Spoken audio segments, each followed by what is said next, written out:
On ne peut pas se réveiller un matin, on dit, on va faire une autoroute ici, on va construire des aéroports à tel endroit, on va faire des centres de santé. Non, non. Cela doit être cohérent. C'est pensé avant. C'est pensé avant, et ça, c'est le rôle qui fait ce travail en amont. D'où l'aménagement, c'est un ministère carrefour.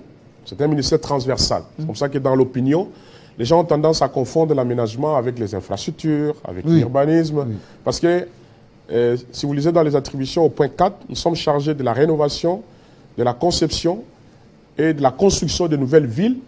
Mais l'attribution est claire, en étroite collaboration avec le ministère des Transports. C'est comme ça que quand on me voit, par exemple, pour les questions de l'aéroport, avec le ministère des Transports, il ne faut pas que les gens s'étonnent. Parce que les gens se disent, mais... Beaucoup de gens s'étonnent. Oui, on vous voit quasi partout. Oui, voilà. Parce que nous, on est au centre. Nous, on planifie.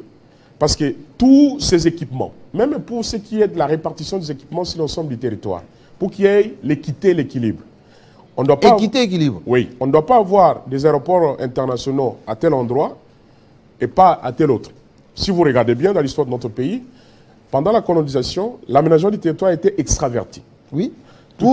L'évacuation de nos produits matières premières, voilà, etc. Les cafés, les cacao, les ressources. Les minéraux aussi. Exactement. On n'avait pas pensé à relier l'ensemble du pays. C'est maintenant, après l'indépendance, qu'il y a eu beaucoup, vous vous rappelez, de tous ces programmes avec le président Mobutu, qui avait même, à l'époque, on avait tenté de doter le pays de ce qu'on appelle l'esquisse de 1982, où on pouvait voir comment on pouvait faire des tracés de routes, les tracés des chaussées, les tracés des aéroports, les infrastructures de base. Tout ça, c'est l'aménagement. Quand nous déterminons la manière de l'utilisation, parce que le mauvais usage de notre espace physique conduit à beaucoup de phénomènes.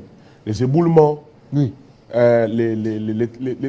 érosions, tout ça, ça fait partie du mauvais usage. Quand ce n'est pas planifié, dans le cadre de la gouvernance territoriale, en amont, eh ben, en aval, tous les autres projets qui peuvent venir ne pourront être qu'une adaptation inappropriée avec des conséquences sur l'espace physique de notre pays. Donc, nous avons fait un état des lieux, nous avons compris la situation, nous avons lu les textes, hein, je suis juriste, il faut lire les textes qui organisent l'aménagement du territoire dans notre pays, qui jusque-là, ce n'était que le décret 1957. On a 57 ? Oui, on a lu la constitution de notre pays et on a dit, tiens, on a trouvé aussi qu'il y avait un projet de loi qui était en chantier sur l'aménagement du territoire, parce que chaque secteur de la vie nationale est régi par des textes de loi.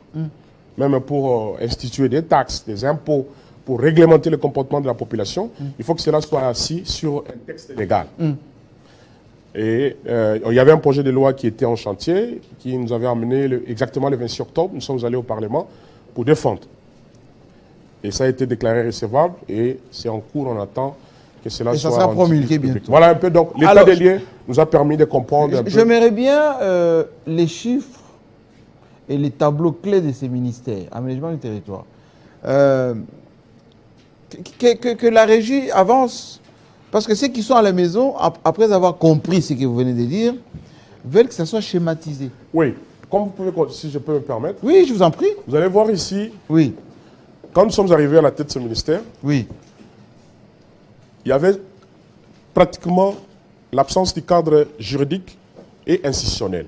Le cadre juridique, je vous ai dit, il n'y a pas de texte, de loi qui organise ce secteur. Oui. Ça, c'était notre premier défi, conformément au programme du gouvernement, comme j'ai énoncé. Deuxièmement, il fallait permettre au pays de se doter des outils de planification spatiale.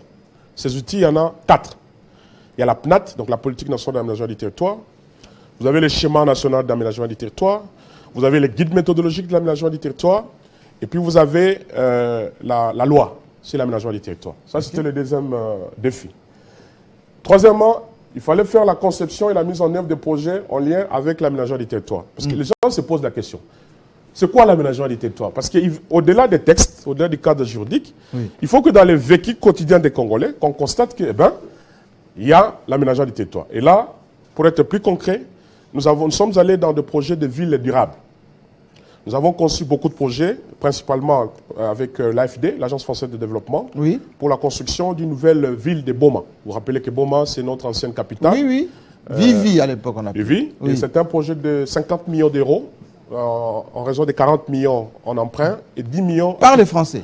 Par l'AFD. Cela a fait suite de la récente visite que le président Macron avait eue dans notre pays, dans le cadre de la diplomatie agissante de son Excellence, le président de la République, chef de l'État. Et donc nous avons conçu ce projet il y a les comités interministériels qui a été institué et les études vont commencer pour pouvoir concevoir une ville durable, donc une ville qui répond aux normes écologiques. Et les perspectives d'avenir, c'est ce qui nous a amené. Au-delà de ça, il y a des projets de déplacement des camps. Vous avez suivi à un moment donné la relocalisation du camp Kokolo. Kokolo, oui, absolument. Avec le projet Fachi City. Il y a le cas Katindo au niveau de Goma. Et puis il y a... C'est d'actualité ou pas encore? Toujours d'actualité. Vous savez, tous les programmes publics, il y a une phase d'étude. Et dans notre pays, il faut qu'on se le dise clairement, il y a l'absence d'études. Beaucoup de projets ne disposent pas des études pour que cela soit bancable.